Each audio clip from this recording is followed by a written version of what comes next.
Day one of NFL free agency is behind us. A whole lot happened, and man, there's still so much left to be done. James Conner, Zach Ertz here, myriad other former Cardinals, no longer Cardinals. Clancy and Bo Brack, Locked On Cardinals. We're here to break it down for you.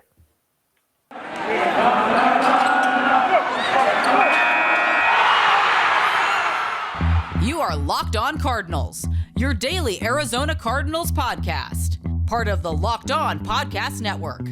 Your team every day.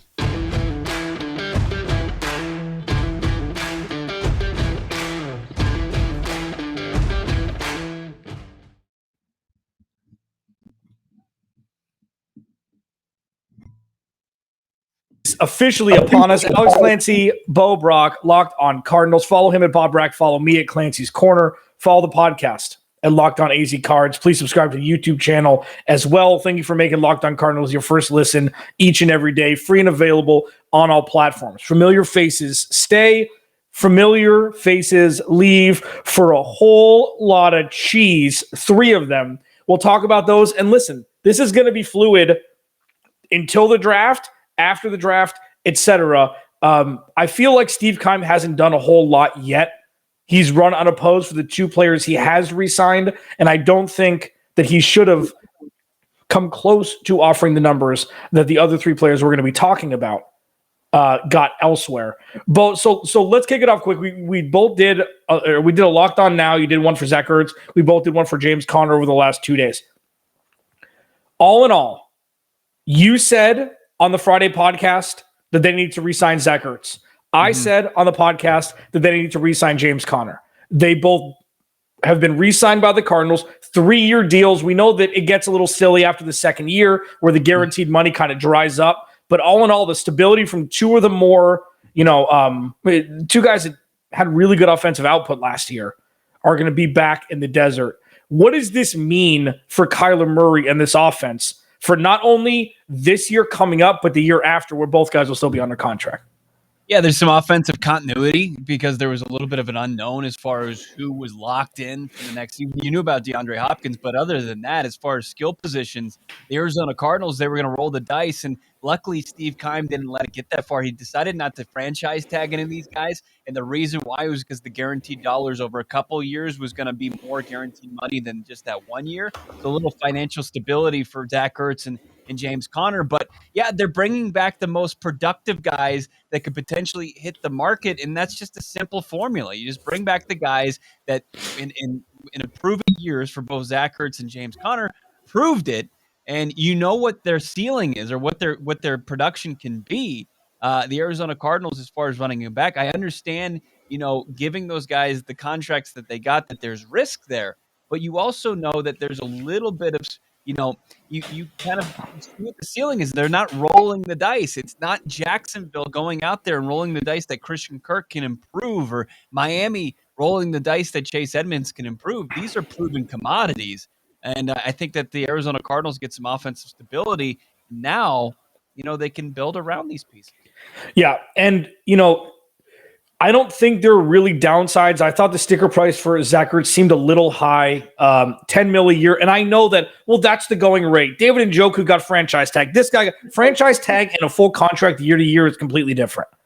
Okay, number one. Number two, both of these guys have had injury concerns in their past, obviously. Zach Ertz, he was utilized as the really only wide receiver option for a good portion of the time that he was in Philly. Okay, a lot of routes run, a lot of tread on those tires. James Conner, I use it constantly. He was Arian Fostered in Pittsburgh. 30-plus carries, 35 carries. Any running back not named Derrick Henry up until this last season can withstand that and not have some injuries, okay? What they paid for are guys that will add zero drama, want to be here, and perform last year. Those are the 3 things that you're looking for. I'm not comparing Zach Ertz's production last year from all of the years of futility from the tight end position. I think that's a fool's errand. Just because the Cardinals have been bad in some positions doesn't mean it's like, ooh, this is the first one, let's give them all the money. That's never a reason to pay a player, ever. But the fact that he performed last year, we'll see what happens on a full scale with DeAndre Hopkins hopefully back and healthy for the whole year, and whoever the wide receiver 2 they bring in, the fruits of Zach Ertz's labor probably haven't even been found yet in totality. Sure. You know, you could see him 1,000-yard, 10 touchdown for the next 2 seasons. I mean, he's not old. We saw the 45-yard touchdown catch and run across the middle. He's got plenty of giddy up left. And even if he doesn't, inside the 10-yard line, he's going to be an invaluable piece to this red zone offense. I mean, when you look at the position as far as tight end, there is a precedent for guys playing at a pretty high level into their 30s. Sure, you can say maybe that's the exception, but not really. I mean, Antonio Gates and Tony Gonzalez played at a very high level for a long time, and the Arizona Cardinals are just asking for maybe 2 more years from Zach Ertz before he says goodbye to the NFL as a whole. I just think what's the most important thing as far as the NFL goes, or just playing football? It's scoring touchdowns. And I think the Arizona Cardinals, they brought back, as far as scoring TDs, 18 total from James Conner, 3 from Zach Ertz as an Arizona Cardinal. And then you get the return of DeAndre Hopkins from his knee injury. He had 8 total touchdowns. I mean, you're approaching 30 there from that trio. That's what you want to have in place. And like people are like, well, you know, the status quo, we know what the status quo gets you, but now you have to, this is where Steve Keim needs to earn his paycheck and adding around these guys. Like you said, this was the layup. This was the easy thing. And I think what they did is they found a relatively team-friendly deal for both of these guys. When you look at the funny money that's being thrown around, and we'll get into Christian Kirk, Will Dissly just signed a 3-year, $24 million contract at the tight end position for the Seattle Seahawks. So would you rather have that, or would you rather have Zach Ertz? I think the answer is pretty simple as far as that goes. The Arizona Cardinals, I think, are in good position to really improve their roster. Look, if it's just Zach Ertz and James Conner for the rest of the offseason, yeah, Steve Keim gets failing grades. But if it's Zach Ertz, James Conner, and then adding guys to the outside of the wide receiver core or another running back, it's looking pretty good. You're cooking with grease. Yep. Alex Clancy, Bo Brack, Locked On Cardinals. Coming up next, there are 3 that got away. And there's like good, better, best as to letting them walk and not having them come back. Bo alluded to one of them. We'll talk about the other 2 next. BetOnline.net. Dude, college basketball's tournament finally upon us. Okay. March Madness, what is it? Thursday? It's time. BetOnline.net's got you all things covered. Go to the website or use your mobile device to learn about the trends in action today. Like that, you don't need to go anywhere else. BetOnline, where the game starts. All right. Let's just, because you said a couple interesting things there. Bo Brack at Bob Brack. Follow me at Clancy's Corner. Please follow the podcast at Locked On AZ Cards. Thank you to everybody who hangs out with us. You know, we really appreciate it. Thank you very much. Right. Steve Keim has done what, you know, the degree of difficulty, the limbo is pretty much him walking under the limbo stick. Okay, it wasn't low. He didn't have to bend over. It was just him walking through through a door jam, because both players said they wanted to come back. Both of these players hadn't performed well enough recently enough to garner a huge sticker price, in the open market. So it's not like they had to pay an extra $4 or $5 million per year to keep either of these players. James Conner's number seems high to some people. I think that's ridiculous because, I mean, he's a running back and a wide receiver. I mean, he does both. And I feel like a combo guy, if they bring in somebody to take 40% of the load, I think it's a home run. I think it's an absolute home run. This isn't a David Johnson thing, okay? James Conner, through the first year, in my opinion, showed that he wanted to be here more than David Johnson did his whole time here. David Johnson had 1.5 good seasons, then got $30 million. Okay, this is not that. And then with Zach Ertz, I mean, it's just stability from position, set it and forget it. And the Cardinals need as many set it and forget it positions as they can get. Do you have anything else to say before we move on to the ones that got away? No, I mean, I think it was easy. And if you look at anybody who follows the Cardinals, covers the Cardinals, they were jockeying between who was the priority, Ertz or Conner. You got both of them. When it came down to it, you had to make a choice between Conner and Chase Edmonds. That was the right decision. And then Now you look at Christian Kirk, and the money just wasn't going to be right for the Arizona Cardinals. He kind of priced himself out of coming back to the desert. Like, good for Christian Kirk, but the Arizona Cardinals could not match the number when you had these teams like Jacksonville who have this incredible amount of cap space, and their priority is building around Trevor Lawrence, and they were able to overspend by a significant amount on what the market value was going to be for Christian Kirk. Unfortunately, priced out for the Arizona Cardinals, and it's just like, okay, you just gotta give your blessing at this point. It's like you had solid 4 seasons. I wouldn't say great, solid 4 seasons in the desert, and now Jacksonville's willing to kind of back up the Brinks truck and overpay to bring you in for maybe some consistency out of their wide receivers. But the Arizona Cardinals, they couldn't play in that sandbox with what was going to be commanded from Christian Kirk or even Chase Edmonds. I mean, that's such a position. We'll get more into it, but I think Christian Kirk is just the Arizona Cardinals probably realistically were never at the negotiation table with him. Right. No, I agreed. And I don't think they should have been. It obviously isn't work. It didn't work. And that's not to say that Christian Kirk, I think he could be a fringe Pro Bowler. I don't know, Jacksonville, let's do this. Good, better, best. Good that the Cardinals did not bring this guy back. Better, even better, the Cardinals didn't bring this guy back. And sweet mother, thank everything that they didn't bring this guy back. The good is Chase Edmonds. Now, this is kind of one that's a little tougher to gauge because of how well James Conner played when Chase Edmonds was out last year. Obviously, Chase Edmonds is a great fit for this Arizona Cardinals offense, okay? But giving him what the Dolphins gave him, which was 2-year, $12.6 million, 6.1 guaranteed, obviously that's more team-friendly. I know how to do math. But what we've seen so far through Chase Edmonds' tenure is he can't be a lead back.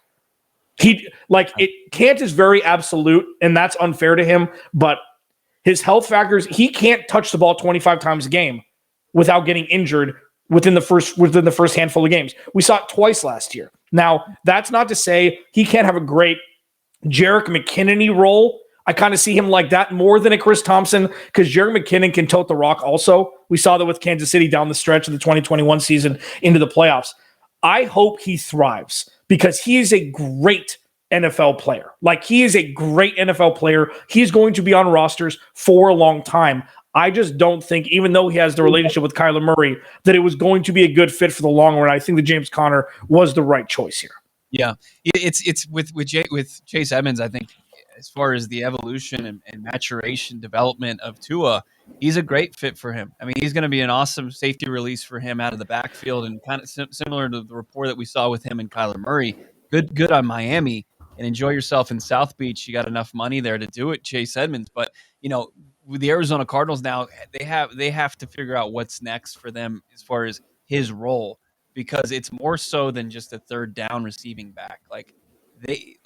James Conner is not fast enough to run this run scheme that Cliff Kingsbury deploys. They're going to have to find somebody with speed to get to the edge, to move this offense between the 20s, because we know where James Conner earned his paycheck, and that's as a goal line, short yardage guy. Sure, he can do a lot as far as catching the football out of the backfield on screen plays, but you need a guy that's similar to Chase Edmonds. I don't know if there is a guy available on the free agent market. It's not it's more than a Tariq Cohen. It's more than a James White. And I think it's more than a McKinnon guy. I think that you're probably going to have to dip into the NFL draft to find the successor for Chase Edmonds' role in this offense. Young, fresh legs that can be a 3-down potential back, but also have that next gear to be that receiver out of the backfield. Which would be super fun. I mean, that's where, for us, selfishly, drafting a running back and having James Conner would be ideal, especially for Michael Bidwell's pocketbook and the salary cap. Now, it's interesting you bring up as much as we crush Steve Keim, he actually knows how to scout the running back position. So does most of the NFL. It's kind of an easy, very rarely people miss Trent Richardson's and all that stuff. But on Chase Edmonds, he had a solid 4-year career for the Cardinals. He hit on David Johnson for a couple seasons. He was able to scout James Conner coming off of out of Pittsburgh. He's had some success kind of scouting the position of running back. So you should be pretty confident that he might be able to find a guy that fit that role. Yeah, for sure. And I think that, and we saw it most recently with Derrick Henry and Leonard Fournette. Two guys did not catch footballs in college.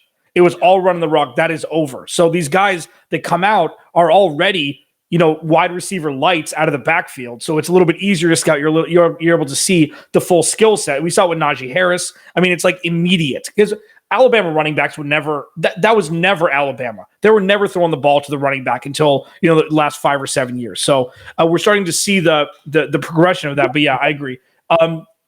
I find that if you can, and we'll move on here to the second one.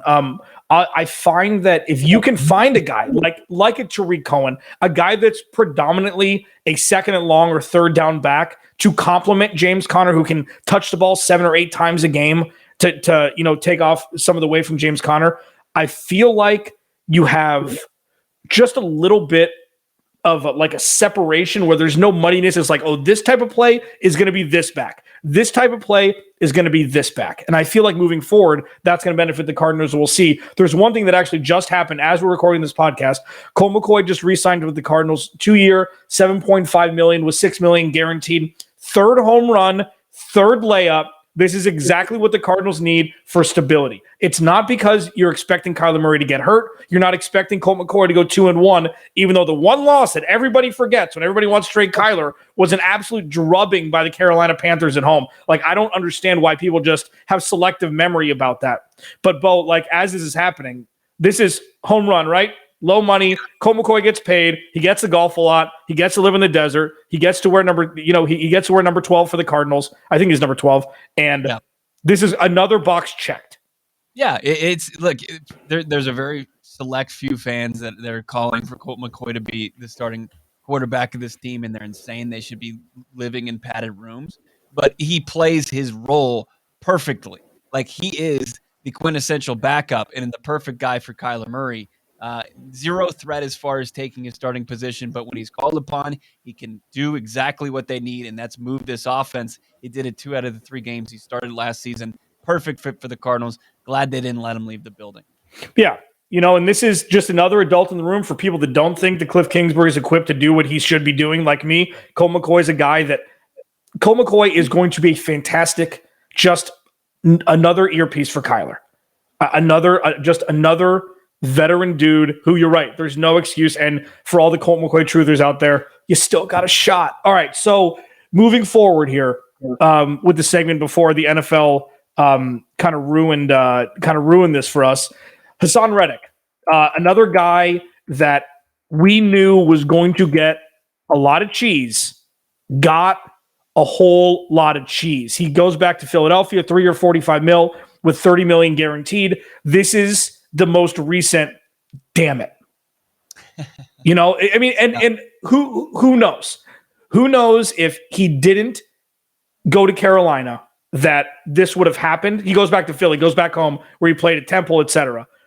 Who knows if this would have happened? That defense is very good. It was very balanced. And I don't know if you would have told me that he would have replicated and expounded upon his last year with the Cardinals the next year, I would have said, I don't think so. From what we saw the first handful of years, obviously he was playing at the wrong position. And now we see him spreading his wings, and the dude seems to be an absolute mauler and absolutely seems deserving of this $30 million guaranteed. This is the better of the good, better, best, because the Cardinals at this point, they can't pay him. They could have if they kept him, but they can't now. Yeah, it's unfortunate, and you got to wonder. I mean, when you look at the reports, the $30 million guaranteed, and where the Arizona Cardinals were willing to go as far as a yearly salary for a guy like Hassan Reddick, who I think would have been an upgrade, a younger upgrade at the pass rush position if they're going to let Chandler Jones walk, a guy who there hasn't been any real reports as we record this podcast on. But you got to wonder if there's even playing field, even last year. Between Hassan Reddick, who the Arizona Cardinals declined his 5th-year option on, even though they gave him an opportunity in a pass rush role to kind of prove himself, and he did.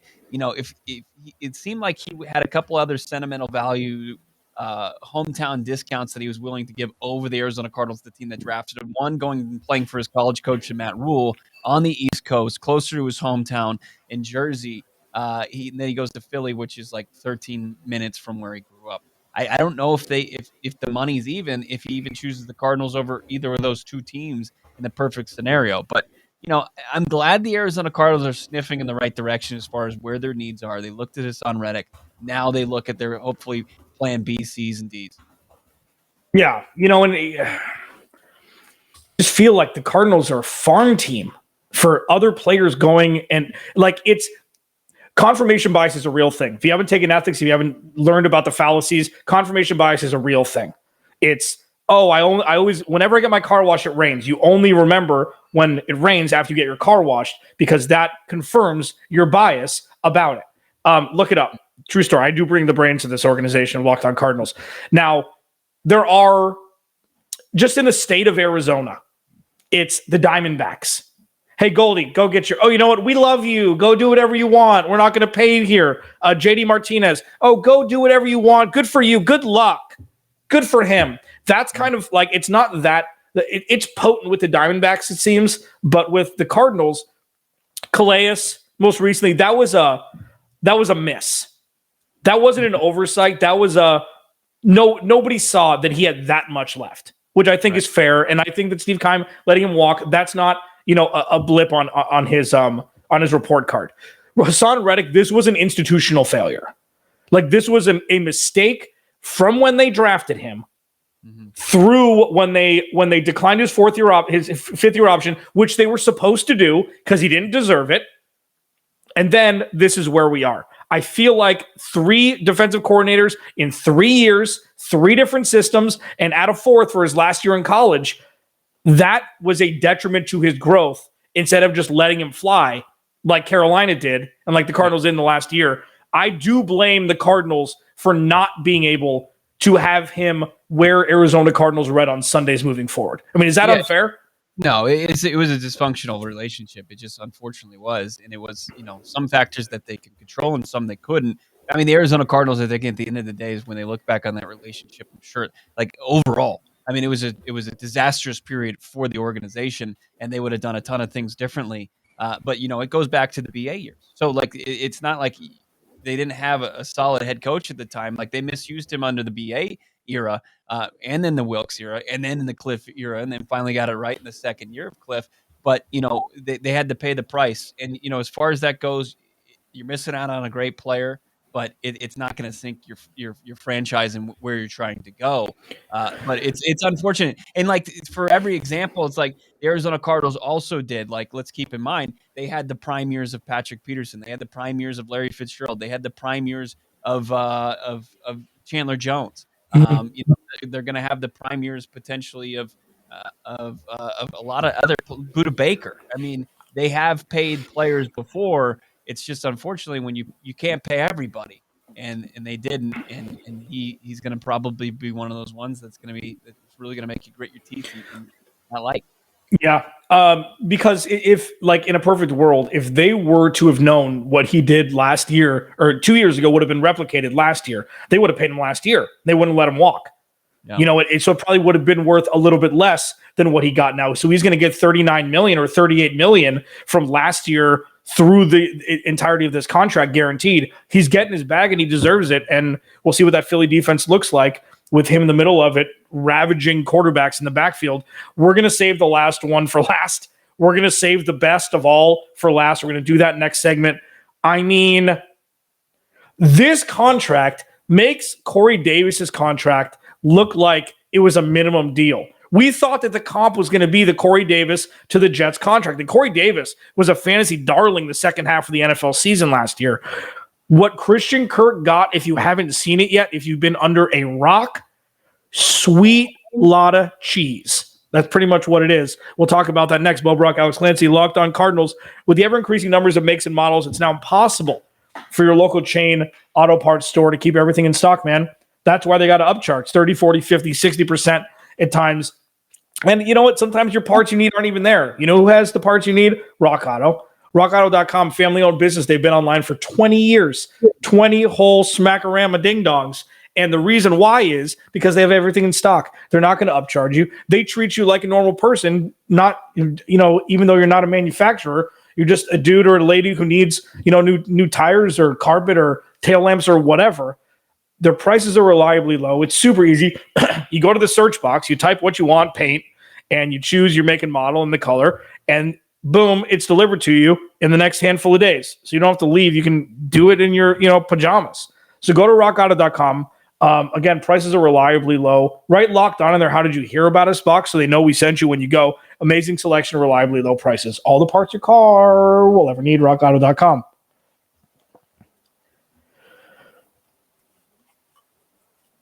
Christian Kirk got so much money. Alex Clancy, Bo Brack, Locked on Cardinals. He got so much cheese. That's the tweet, right? That's the tweet. He got so much money. That's all you have to say. He got so many cheeses. Follow him at Bob Brack. Follow me at Clancy's Corner. Follow the podcast at Locked on AZ Cards. I mean, Chase Edmonds got 6.1 over 2 years. Hassan Reddick got 30 over 3, which seems about right. I'm surprised Chase Edmonds didn't get a little bit more from his performance. I mean, that offense, they have so many running backs. I mean, it's like it's a revolving door of running backs there in Miami. But Christian Kirk, he's going to be under that San Francisco 49ers run scheme. Like, that's kind of intriguing to think about. Chase Edmonds. Yeah. If he saying that he gets injured doesn't mean he can't take hits, and he does. And he's smaller in stature. He's still 205. How much does he weigh? He weighs as much. What do you say, Dalvin Cook and somebody else? He's sneaky girthy. But let's just hope that, that system is working. Because, I mean, he's a guy that's never done anything wrong. You root for his successes elsewhere. Christian Kirk, 4-year contract worth up to $84 million. So we don't know, as we're recording right now, the tweet from Adam Schefter came out an hour ago. We're recording this a little bit early to try and stay ahead of the Joneses here. That's a lot of money.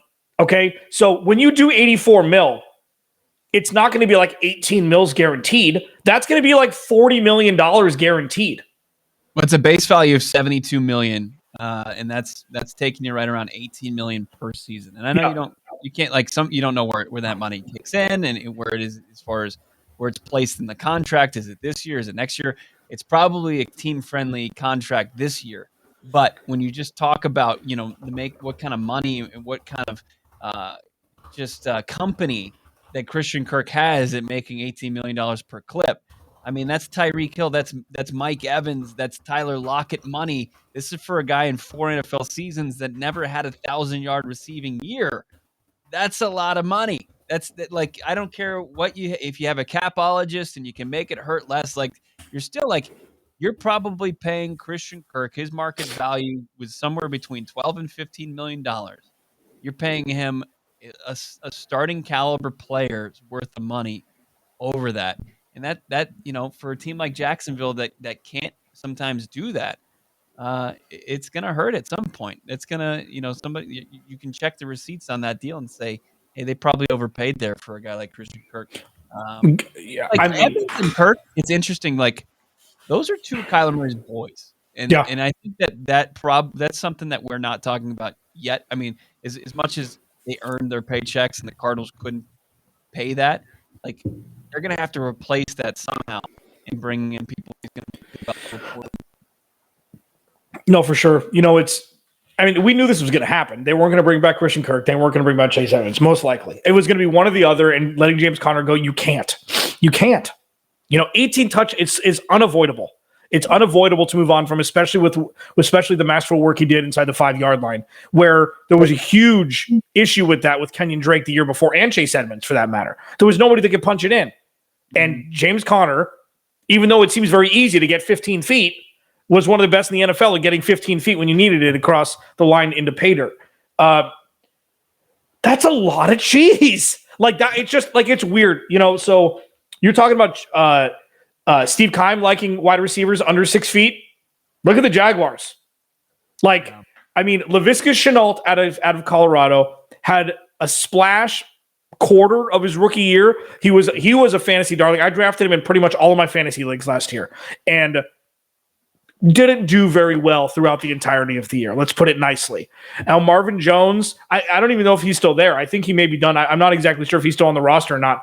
They don't have a whole lot of talent from the wide receiver room, and what we've learned is Christian Kirk is not a wide receiver one.